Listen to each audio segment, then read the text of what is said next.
Hello, happy Tuesday. I hope everybody's having a great day. I'm having a fantastic day. You know, I have been dreaming a lot lately. Like dreams where I'll wake up in the middle of a dream and it'll be so intense that like I put notes on my phone because like the spirit tells me to. And I know that's crazy, but that's just the truth. And so I'm going to read you some notes that I've come up with here in the last 24 hours.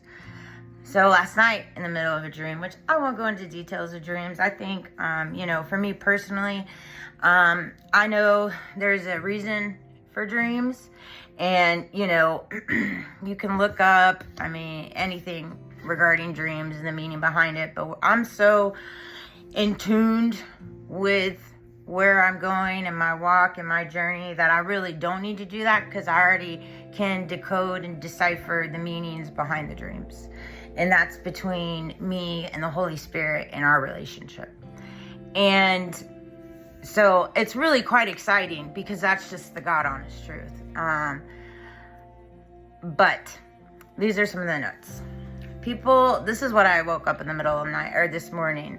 People start getting mad when you heal inside instead of deflecting it on others. So like, for example, like people are so accustomed to healing when they heal and not looking inwardly, but deflecting and pouring that out. So when you have someone perhaps that's not doing that, a lot of people don't know how to take to that. A lot of people have their reservations and because it's just not of the normal. And so I feel like it needs to be said that, during your healing process, it's really important to, if you really want to get through the healing and get to the other side of it, there's no room for deflection. It's all inwardly. It's all inwardly. It's not easy, but it's the only way if you truly want to get to the other side.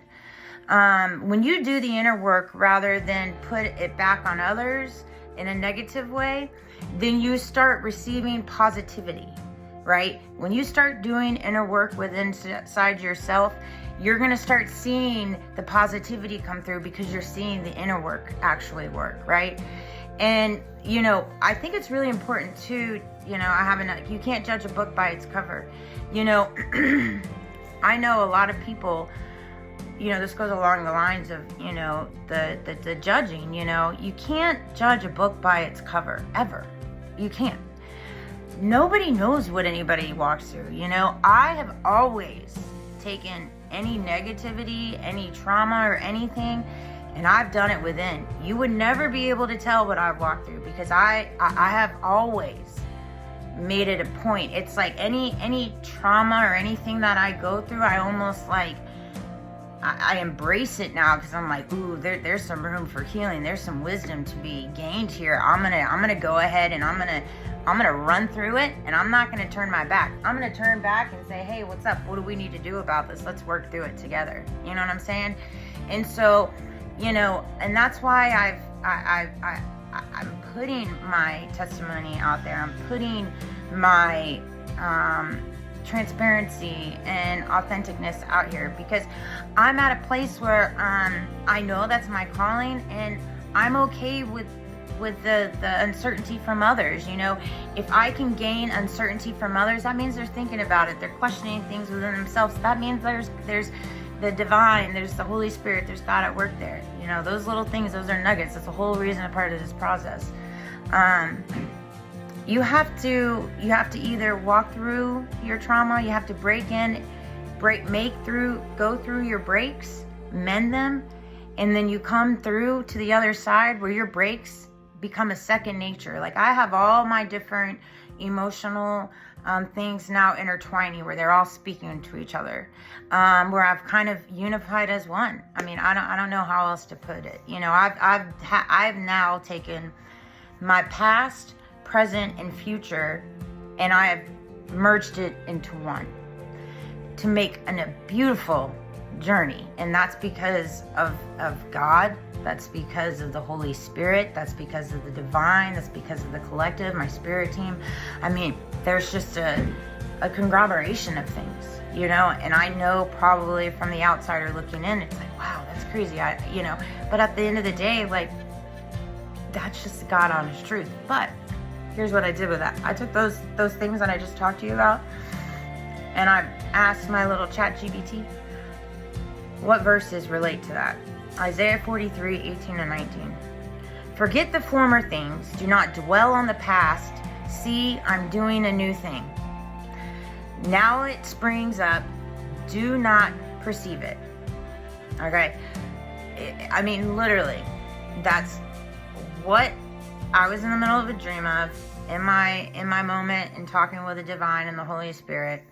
And the verse in the Bible is, forget the former things, do not dwell on the past. Exactly what I'm doing. And I think it's important for everybody to try to work through their, traumas and their mishaps. And don't dwell on the past. Don't allow your past to be scars that you wear outside. It's not necessary. If you allow your past to be worn outside, then you're letting it win. See? And that's where I've gotten in my head. I'm not going to allow my past scars to be seen outwardly. I'm going to take what I've learned and I'm going to heal and I'm going to take those wisdom nuggets. But you're not going to see that exteriorly. Romans 12:2. Do not conform to the pattern of this world, but be transformed by the renewing of your mind. Then you will be able to test and approve that God's will is his good, his pleasing, and perfect will. And it's so true. And that's why, for example, today I found a razor blade in my tire. There's not a day, every other day I seem to have car problems between my son and I, and it's almost like second nature. It really is. But do you even think that fazed me? I just look at it as like, oh, well, it's all good. We're going to keep pressing forward. It's not, people make things to be so much bigger than what they need to be. Don't allow a certain situation, whether that's, a bill or chaos or something at work or your personal life or a flat tire or being late or don't allow that to dictate your mood. It's all how you perceive it. There's not anything that comes in your direction that can't be handled and taken care of. So why stress over something that's just not necessary to stress over? But, really, I think that it's important that people just need not judge a book by its cover and just allow people to be who they are. Allow people to be imperfect. Allow people to be crazy. Allow people to be unique. It's not for anybody to judge the book, There's no need for judgment. And if people want to place judgment, and it's those people that are placing judgment, then they need to start with placing judgment on themselves and see where they feel, And so I hope this video resonates, and I hope everybody has a great day or evening. Bye.